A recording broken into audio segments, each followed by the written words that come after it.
நாம நம்ம முழு வாழ்க்கையும் நம்ம மனசுக்குள்ள தான் கழிக்கிறோம்.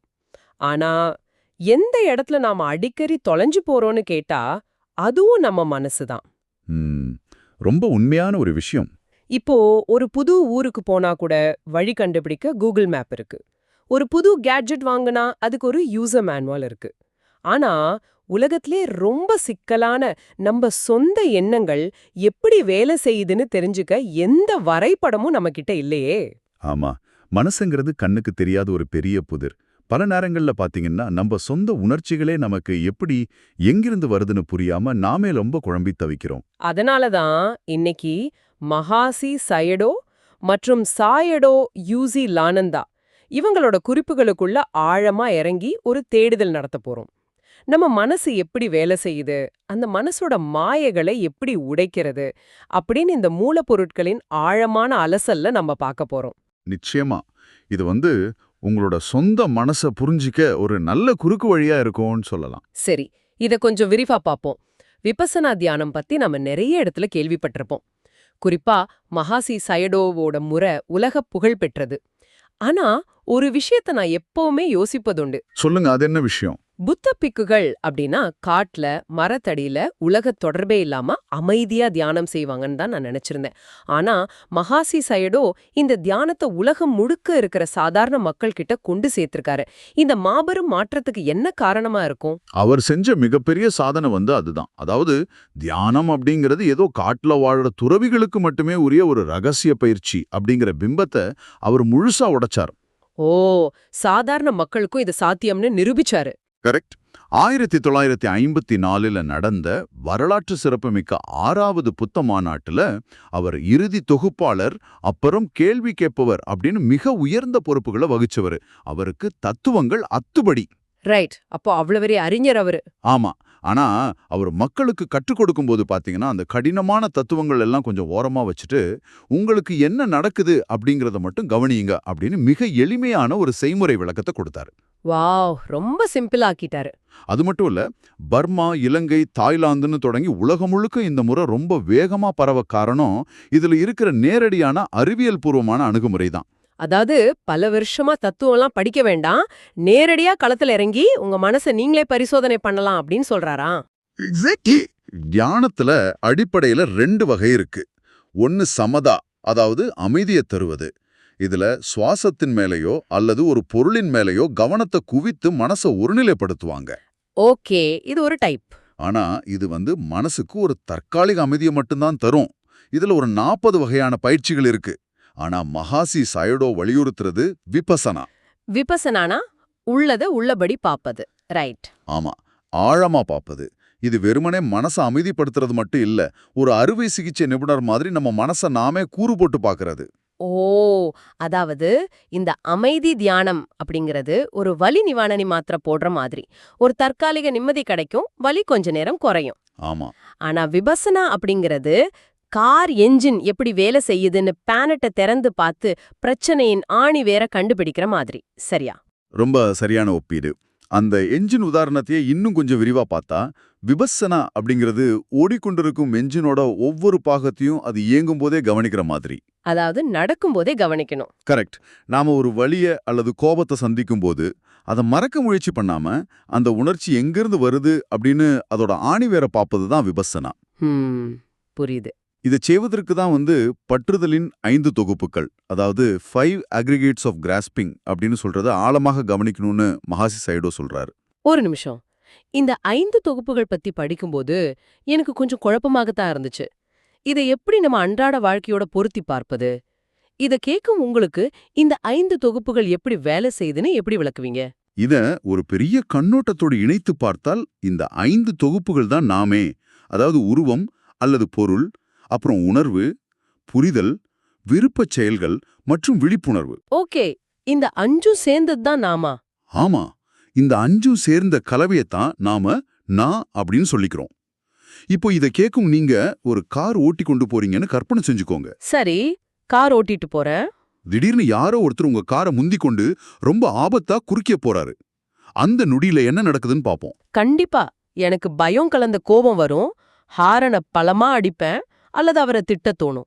அந்த கோபம் இப்படி உருவாகுது அப்படிங்கிறத இந்த 5 தொகுப்புகளை வச்சு பிரித்து பார்ப்போம். முதல்ல அந்த இன்னொரு கார் மற்றும் உங்க உடல் ஸ்டீரிங் இறுக்கமா பிடிக்கிற இல்லையா, இதுதான் உருவம் அல்லது பொருள். ரைட், இது பிசிக்கல் ஆக்ஷன். ரெண்டாவது உங்க நெஞ்சில ஏற்படும் ஒரு படபடப்பு, உடல்ல ஏற்படும் ஒருவித அதிர்வு, இது உணர்வு. ஃபீலிங்ஸ். மூணாவது இவன் ஆபத்தா வண்டியை ஓட்டுறான், என்ன அவமதிக்கிறான் அப்படின்னு உங்க மூளைய அதை மொழிபெயர்க்குதல்லவா, அதுதான் புரிதல். ஓஹோ, மைண்ட் ப்ராசஸ் பண்றது. நாலாவது ஹாரனை பலமா அடிக்கணும் அல்லது காரை வேகமா ஓட்டிச் சென்று அவங்கிட்ட சண்டை போடணும்னு ஒரு தூண்டுதல் எழுகிறது. இதுதான் விருப்ப செயல். ஓகே, ரியாக்ஷன் பண்ண தூண்டுறது. இறுதியா பாத்தீங்கன்னா இந்த ஒட்டுமொத்த நிகழ்வையும் உங்க மனம் ஒரு பின்னணியில உணருது. அதுதான் விழிப்புணர்வு. இது 5 ஒரு மில்லி செகண்ட்ல நடந்து முடிஞ்சிடுது. வாவ், நாம இது எல்லாம் சேர்த்து மொத்தமா எனக்கு கோபம் வருது அப்படின்னு ஒரே வரியில ரொம்ப சிம்பிளா சொல்லி முடிச்சிடுறோம். அதுதான் பிரச்சனை. இந்த 5 தனித்தனியா இயங்குற இயந்திரத்தோட பாவங்கள்.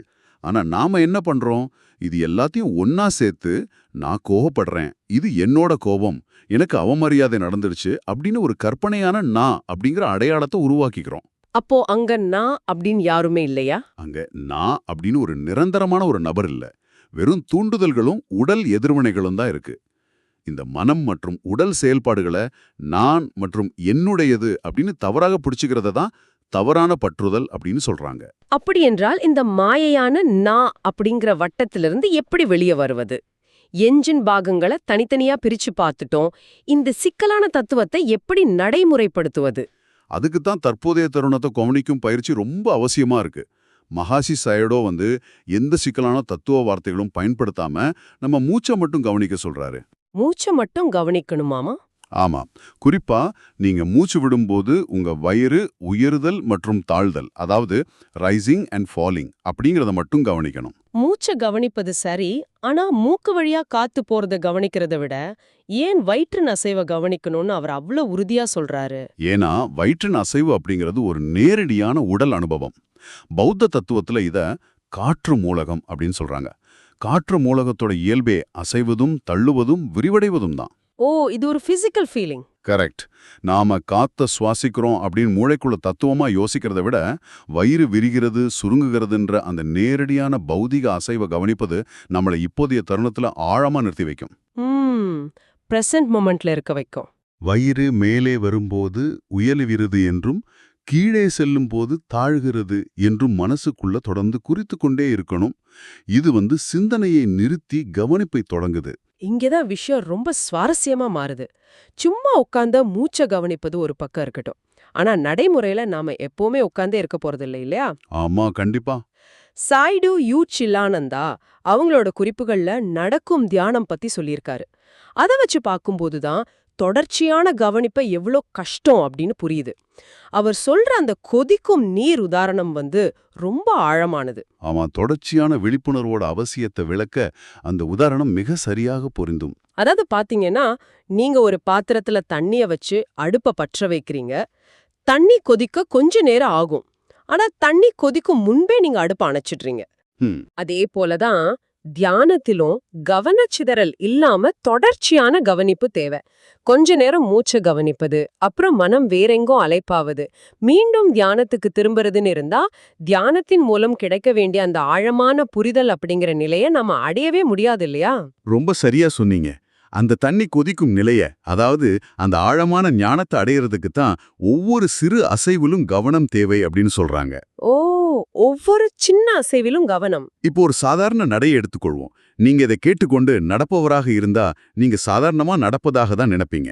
ஆனா சாய்டோ யூசிலானந்தா ஒரு அடியை 4 நுட்பமான நிலைகளாக பிரிக்க சொல்றாரு. 4 நிலைகளா? அது என்னென்ன? காலை தூக்குதல், அப்புறம் முன்னால் நகர்த்துதல், கீழே வைத்தல் மற்றும் தரையில் அழுத்துதல், இப்படி 4ஆ பிரிக்கணும். இது படிக்கும்போது எனக்கு கேமரா ஃப்ரேம்கள் தான் நினைவுக்கு வந்துச்சு. ஆமா, அது ஒரு நல்ல உதாரணம். ஒரு வீடியோ கேமரா ஒரு வினாடிக்கு 24 அல்லது 30 ஃப்ரேம்களை எடுத்தா நமக்கு அது ஒரு தொடர்ச்சியான இயல்பான அசைவா தெரியும். ஆனா அதே வீடியோவை வினாடிக்கு 1000 ஃப்ரேம்கள் எடுக்கும் அதிவேக கேமராவுல எடுத்தா என்ன நடக்கும்? நம்ம ஒரே அசைவு அப்படின்னு நினைச்ச ஒரு காலடி உண்மையிலே லட்சக்கணக்கான தனித்தனி பிரேம்களோட தொகுப்பு அப்படின்னு புரியும். எக்ஸாக்ட்லி. உங்க சொந்த உடம்போட அசைவுங்களுக்கு நீங்களே ஒரு அதிவேக கேமராவாக மாறுறீங்க. அப்படி ஃப்ரேம் பை ஃப்ரேமா நீங்க கவனிக்கும்போது அங்கே ஒரு மிகப்பெரிய மாயை உடையுது. அதாவது இந்த கண்டினியூட்டி உடையது. ஆமா.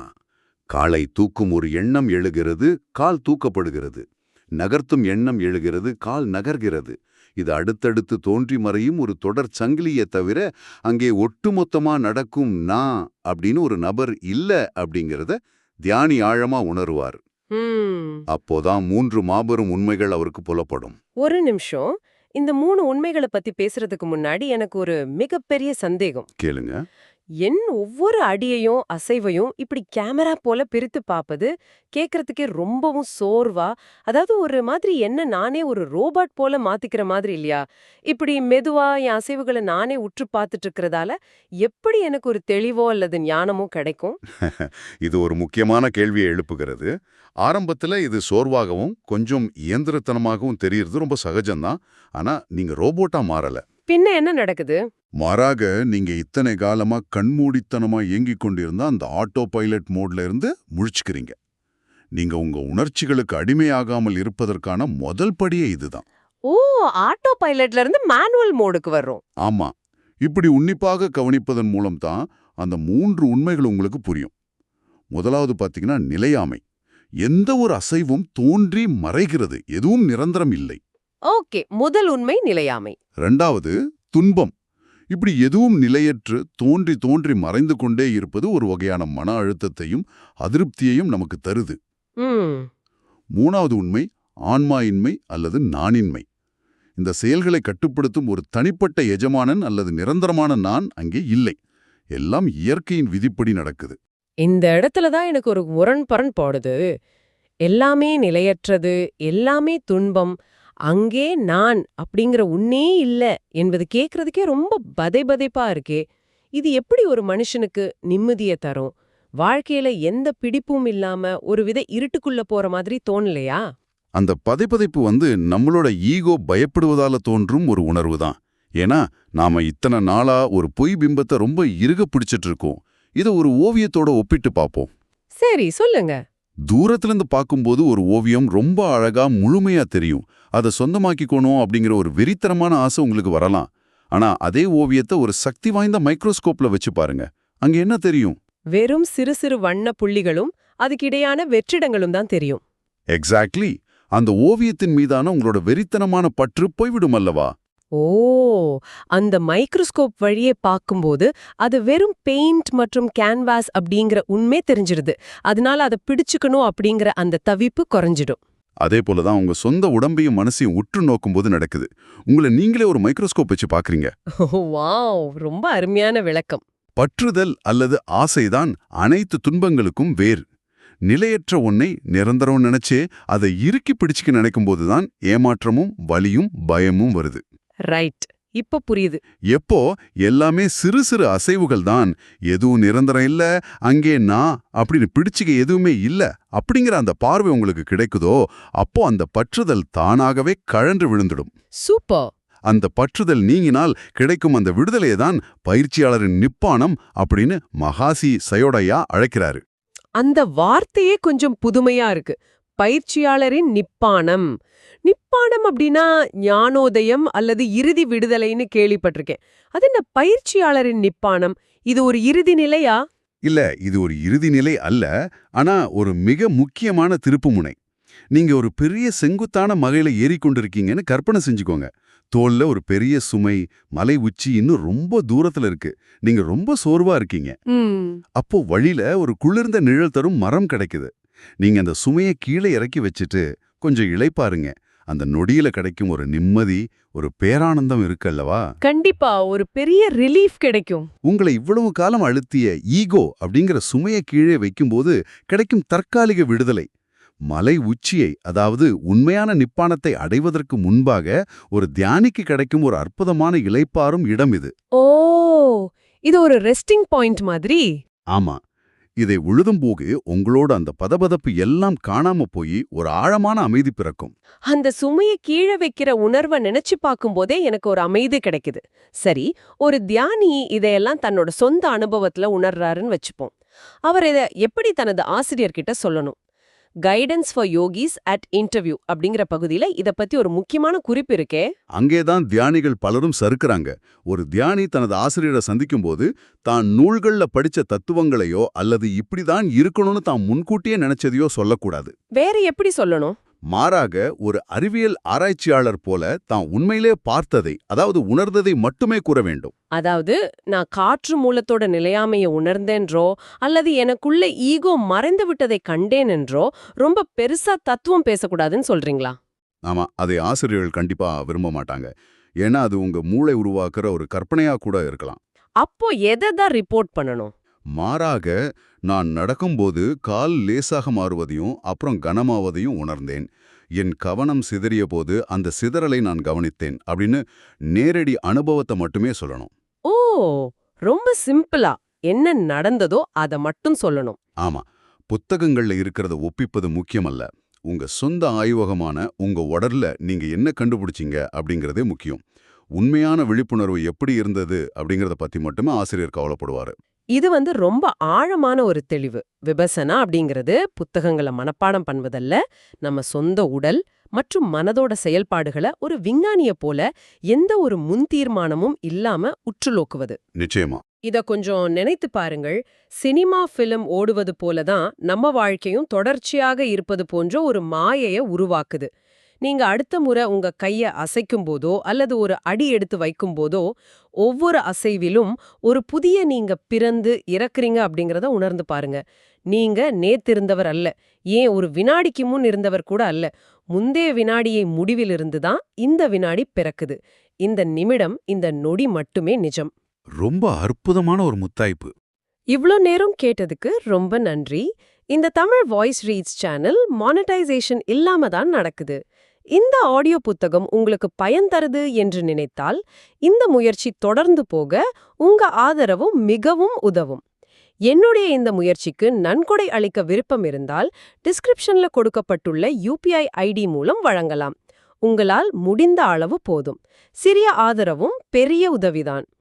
இந்த வீடியோ உங்களுக்கு பயனுள்ளதாக இருந்தால் சப்ஸ்கிரைப் பண்ணுங்க, மற்றவர்களுக்கும் பகிர்ந்து கொள்ளுங்கள். இந்த கருத்துக்கள் அவர்களுக்கும் தேவையாக இருக்கலாம். லைக் பண்ணுங்க, உங்க கருத்துக்களை காமெண்ட்ல பகிருங்கள். மனப்பூர்வமான நன்றி. நன்றி.